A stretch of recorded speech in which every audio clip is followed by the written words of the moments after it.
Good morning friends. जैसा मैंने आप लोगों को कहा था कि मैं अपने फ्रेंड को यहाँ बुलाऊंगा और वो आप लोगों को कुछ जीएसटी के बारे में बताएगा। तो भाई मेरा दोस्त हाय फ्रेंड्स, सीए शंभू, ये सीए है, ये आपको जीएसटी के बारे में बताएंगे। सही बच्चे ध्यान से पढ़ेंगे, समझेंगे और कोई भी क्वेरी हो आप लोग पूछ सकते हैं और आप लोग लिख सकते हैं, जिसके बारे में सीए शंभू से डायरेक्ट आप लोग कुछ भी पूछ सकते हैं। सीए शंभू भाई साहब, आप थोड़ा पढ़ाइए goods and service taxes. hi, hello friends. First of all, let's we discuss and understand what is the current structure in India.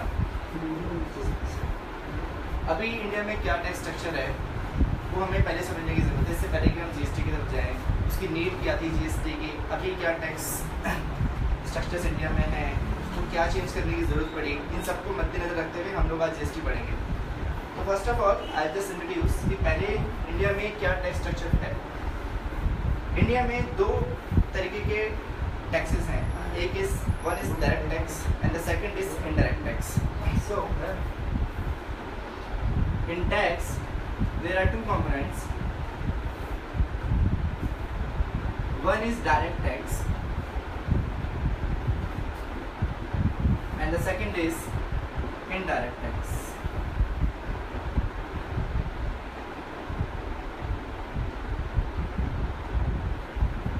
Direct tax वो टैक्स होता है जिसमें हमारी अर्न की भी इनकम और हमारी अर्न की भी वेल्थ के ऊपर हमें टैक्स इंडिपेंडेंटली इंडिविजुअली पे करना पड़ता है, जिसमें आता है इनकम टैक्स,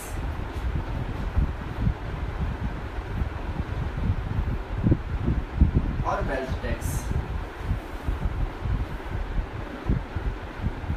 सो गवर्नमेंट ने वेल्थ टैक्स अबॉलिश कर दिया है। So this is now not existing in our tax structure.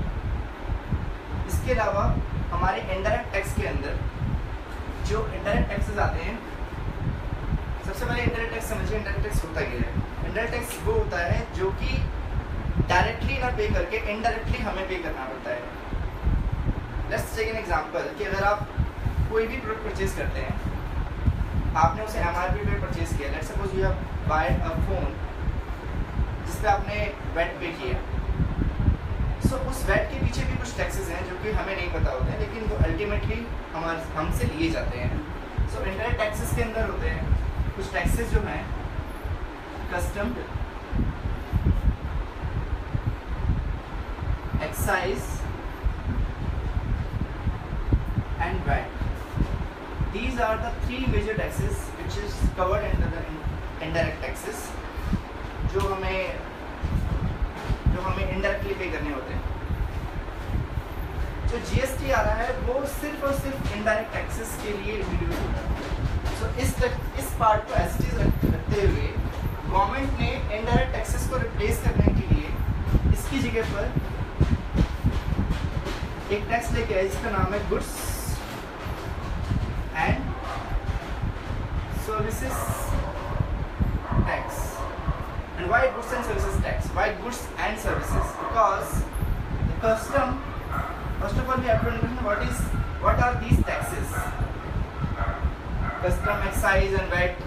One more thing which I skipped over here, that is service tax.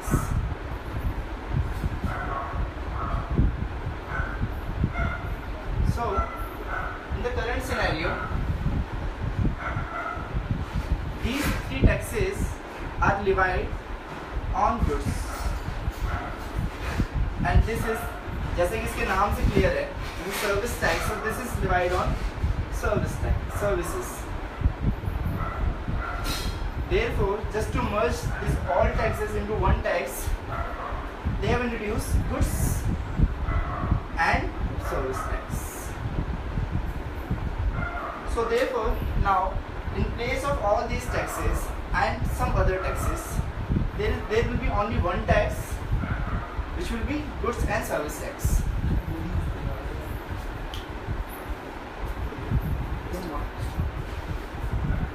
तो अब इन सारे टैक्सेस की जगह पर हमारा एक ही टैक्स होगा, गुड्स एंड सर्विस टैक्स। इसमें अब कौन कौन से टैक्सेस कवर होंगे जो अब नहीं रहेंगे, जिसकी जगह पर सिर्फ और सिर्फ जीएसटी लगेगा। I am just showing you with in a minute.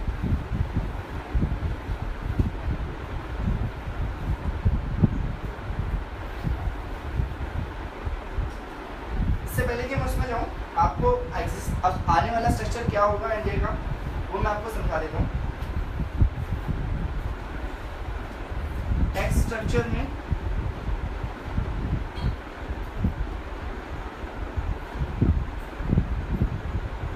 Direct taxes will be remain same, ऐसे के ऐसे ही रहेंगे क्योंकि उसमें कोई चेंज नहीं हुआ है। सिर्फ इनडायरेक्ट टैक्सेस में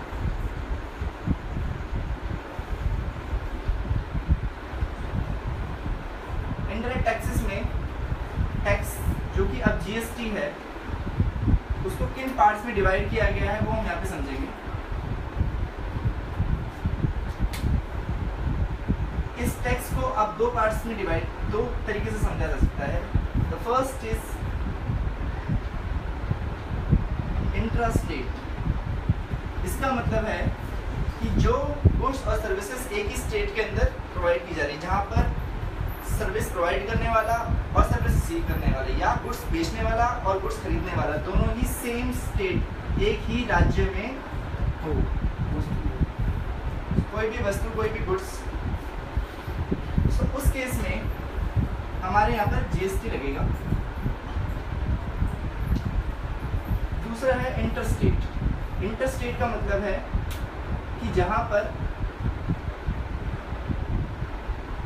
विक्रेता और उपभोक्ता दोनों ही अलग अलग राज्यों में है, मतलब बेचने वाला और खरीदने वाला दोनों ही अलग अलग स्टेट्स में ऑपरेट कर रहे हैं। सो इंट्रास्टेट के अंदर अब यहाँ पर आप समझिए, यहाँ लगेगा जीएसटी और यहाँ लगेगा आईजीएसटी। अब आप जीएसटी को एक बार, इससे पहले कि मैं आगे बढ़ूँ, आपको थोड़ा सा हिस्ट्री में लेके जाना पड़ेगा, जिसमें आपको ये समझना पड़ेगा कि why GST and IGST, what is IGST, what is GST. So let's understand. आज से पहले, क्योंकि इंडिया के अंदर इंडिया की कॉन्स्टिट्यूशन जो कहती है उसमें दो हमारी गवर्नमेंट्स हैं, एक है सेंट्रल गवर्नमेंट, एक है स्टेट गवर्नमेंट। सो कुछ रिस्पॉन्सिबिलिटी सेंट्रल गवर्नमेंट की फिक्स्ड हैं, कुछ रिस्पॉन्सिबिलिटी स्टेट गवर्नमेंट की फिक्स्ड हैं, जिनके लिए उनको काम करना पड़ता है, जिनके लिए उनको रेवेन्यू जनरेट करना पड़ता है। So to generate the revenue they have resources like taxes. उनको जो भी पैसा अर्न करते हैं वो सब टैक्सेस से करते हैं अधिकतर, क्योंकि हमारी गवर्नमेंट सेक्टर्स की यूनिट तो जनरल प्रॉफिट में है नहीं, तो जो भी पैसा उनको मिलता है वो टैक्सेस के फॉर्म में मिलता है। सो आज की डेट में भी जो हमारे टैक्सेस हैं, एग्जिस्टिंग टैक्सेस हैं, उसमें कुछ स्टेट लेवल टैक्स हैं, कुछ सेंट्रल गवर्नमेंट लेवल टैक्सेस हैं। तो जो स्टेट लेवल टैक्सेस हैं उसका रिवेन्यू स्टेट गवर्नमेंट को जाता है, और जो सेंट्रल गवर्नमेंट लेवल के टैक्सेस हैं उनका रिवेन्यू सेंट्रल गवर्नमेंट को जाता है, जो कि अपने अपने रिस्पेक्टिव कामों के लिए वो यूज़ करते हैं। सो आज के स्ट्रक्चर में जो स्टेट लेवल टैक्सेस हैं और जो सेंट्रल लेवल टैक्सेस हैं, हमें वो पहले एक बार अंडरस्टैंड करने की रिक्वायरमेंट है कि आज की डेट में जो हमारे पास स्टेट लेवल टैक्सेस हैं वो कौन कौन से हैं और जो सेंट्रल लेवल टैक्सेस हैं वो कौन कौन से हैं। तो यहाँ पर हम लोग समझेंगे कि कौन कौन से हमारे स्टेट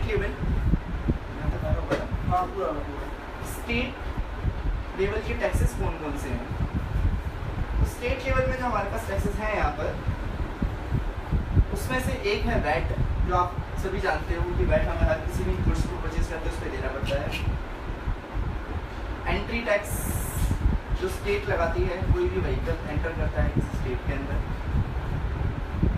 उसके अलावा आपका लग्जरी टैक्स, अगर आप किसी महंगे होटल में रुके हैं तो वहाँ पर आपको लग्जरी टैक्स पे करना पड़ता है। परचेज टैक्स नाम की भी एक चीज़ होती है जहाँ पर कुछ स्टेट्स के अंदर परचेजर को टैक्स पे करना पड़ता है। Tax on lotteries,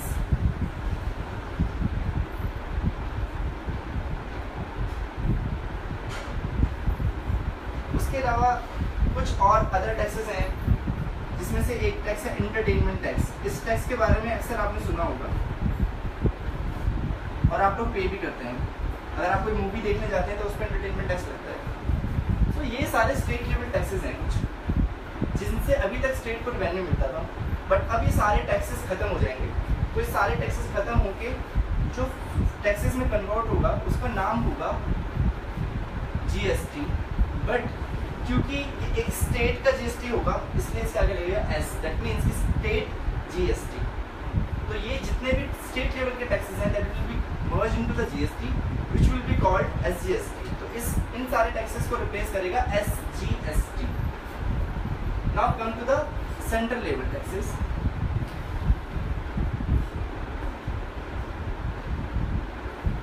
central level taxes में कई टैक्सेस हैं जो कि हिडन होते हैं। वैसे आप लोगों ने शायद इसका नाम बहुत कम सुना होगा। जो मेजर टैक्सेस हैं उनके नाम मैं आपको दिखाता हूँ इसमें। The one is service tax. कोई भी सर्विस हम लेते हैं तो उसके ऊपर सर्विस टैक्स लगता है। आप रेस्टोरेंट में जाते हैं, खाना खाते हैं, उसके ऊपर सर्विस टैक्स लगता है। आप सिनेमा हॉल में जाते हैं, वहाँ पे एंटरटेनमेंट टैक्स के अलावा इस टैक्स के अलावा भी सर्विस टैक्स लगता है, क्योंकि वो एक सर्विस है। तो किसी भी प्रकार की सर्विस को भी सर्विस टैक्स लगता है। तो वन इज एक्साइज ड्यूटी।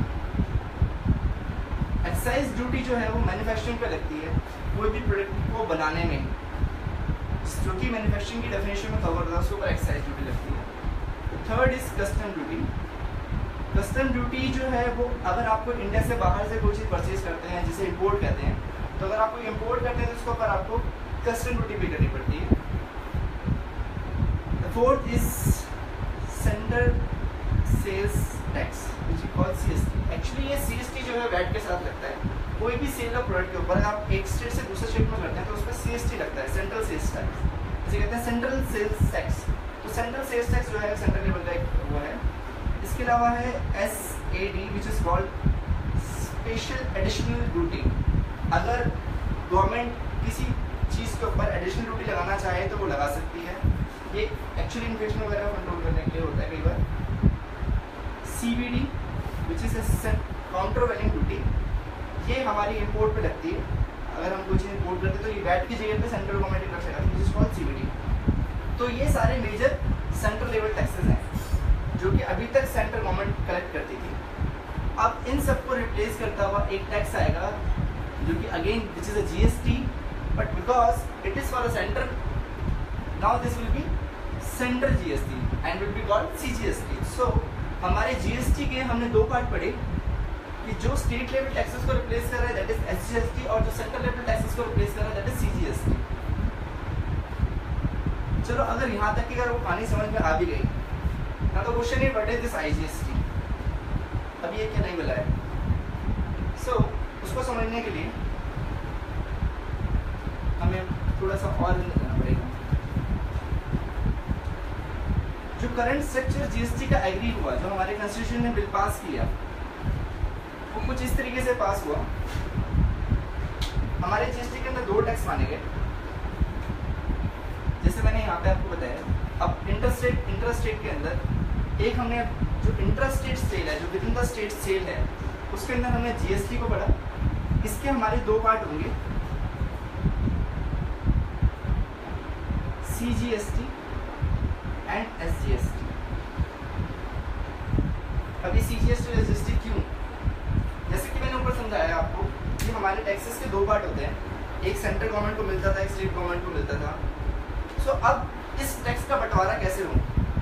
अब इस टैक्स डिपार्टमेंट में जीएसटी आ जाएगा, ये दोनों गवर्नमेंट को कैसे मिलेगा? तो इसलिए वो दे कम विद अ रूल कि अब जो भी इंट्रास्टेट सेल होगी, within the state sale होगी, उसके अंदर हम एक टैक्स के जीएसटी के दो पार्ट कर लेंगे। एक होगा सीजीएसटी जो कि सेंट्रल गवर्नमेंट को मिलेगा, ये जाएगा, इसका रेवेन्यू का शेयर मिलेगा आपकी सेंट्रल गवर्नमेंट को, और जो एसजीएसटी स्टेट लेवल टैक्स है उसका बेनिफिट मिलेगा आपकी स्टेट गवर्नमेंट को। ये स्टेट गवर्नमेंट, ये सेंट्रल गवर्नमेंट। तो इस तरीके से जो इंट्रा स्टेट सेल है उसका रेवेन्यू हमारा शेयर हो जाएगा गवर्नमेंट के बीच में। अब what is this IGST? Let's come to this. IGST is